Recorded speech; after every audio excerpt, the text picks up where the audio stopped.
Welcome back to another Banking App Video Insights session, and looking at the UK, there's really only one story that we want to focus on right now, and that is the dramatic transformation around HSBC and what's happened over the last 5 or 6 weeks, because Tony Patrick, they were at the bottom of the heap and something has happened because they have had a dramatic increase in engaged customer score. So I'm going to hand it over to you and you can fill us in and see what you can uncover, my friend. Great, thanks Glenn. Yeah, so some dramatic sort of changes for HSBC UK. So today we'll cover off the UK banks in here, these major ones of Lloyds, Barclays, NatWest, Nationwide, Santander, and of course HSBC. And I'll just jump in and show you what we're talking about in this scoring. So one of the things we've seen across time is this dramatic decline for HSBC. It was sitting just below 3.5, and it's moved across time to be sort of bumping around 1.5.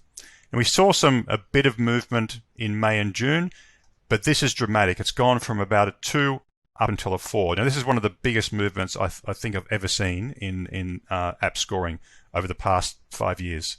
And so it's moved up. It hasn't actually taken the lead, but it's actually moved up in line with some of the others sitting in here. So it's a very interesting move. So what has happened inside there?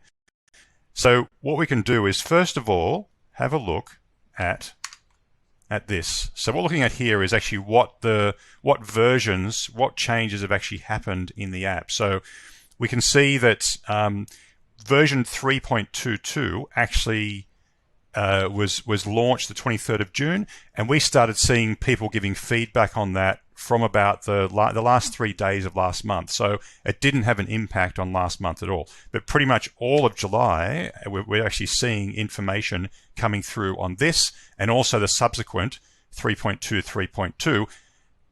But that is actually happening. That's only sort of happened in the last week of July. So most of this is around 3.22. But you see there's nothing in there about a major sort of update in sort of security or reliability happening there. So there's something else. There's something happening behind the scenes that hasn't been sort of advertised to the public in here.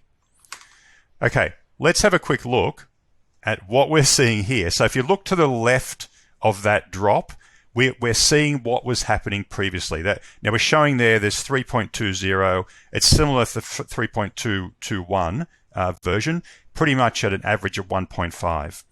When we hit version 3.22, we suddenly get an average score of around 4 and above, and that's continued. This is week on week.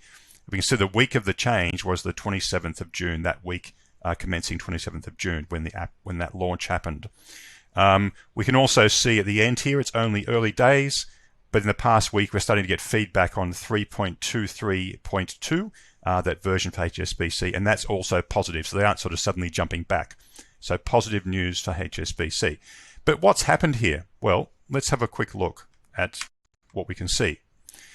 So one of the outcomes of what's happened for HSBC is previously at version 3.21, we're getting about more than half of customers talking about reliability issues, so problems with the app in terms of reliability.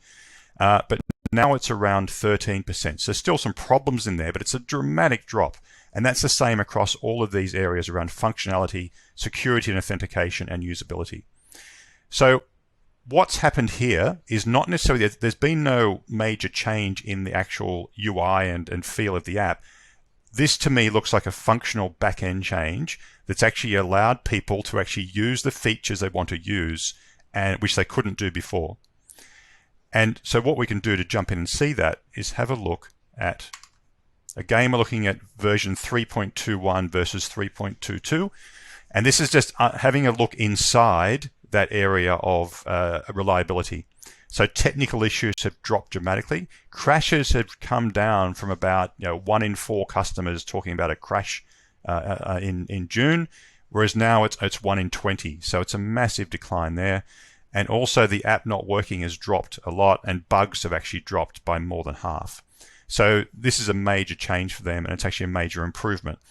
One of the things that allows customers to do then, if these things aren't happening, they can then get through and have a positive conversation about the journeys they're actually looking to do in the app. And so what we can see here, and these are scores, so the higher the better in this case, is comparing 3.21 to 3.22, and some basic functionality like basically monitoring my account activity.